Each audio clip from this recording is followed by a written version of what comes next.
A long-running dispute between the Porters and the owners of O'Hare Happy Dog Daycare, the Megenheimers. Porter's family is speaking out on the dispute and the standoff more than a day later. Eyewitness News' Mike Pickett is live now in the newsroom.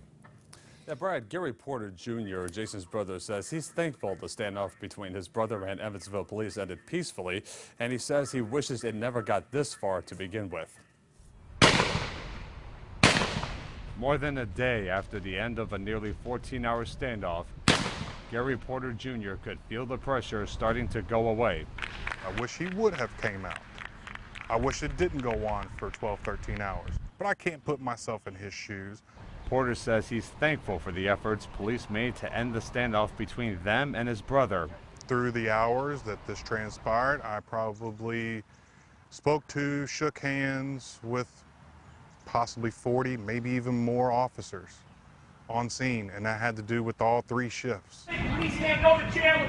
It stemmed from a recent incident between Jason and his neighbors, the Megenheimers, just one of many over what Gary calls a decade-long dispute. We tried to do many things to avoid that, whether that was getting restraining orders against Miss Megenheimer and her husband, whether that was filing charges against Mr. Megenheimer for intimidation.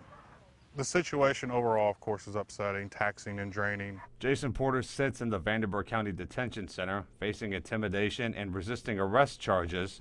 Meanwhile, Gary looks back on the day and decade of events, thinking of what could have been done different to stop the pressure from building up. I do maybe feel that 10 years is a little long for something like this to keep going on, and someone should have said, hey, what's going out there on covert? Let's look more into this. We were at today's court hearing where Jason was actually appearing via video conference, and we saw Jason arguing with the judge at times. He wanted to discuss the past incidents at that house, and he was escorted out of the room by 2 guards after it ended.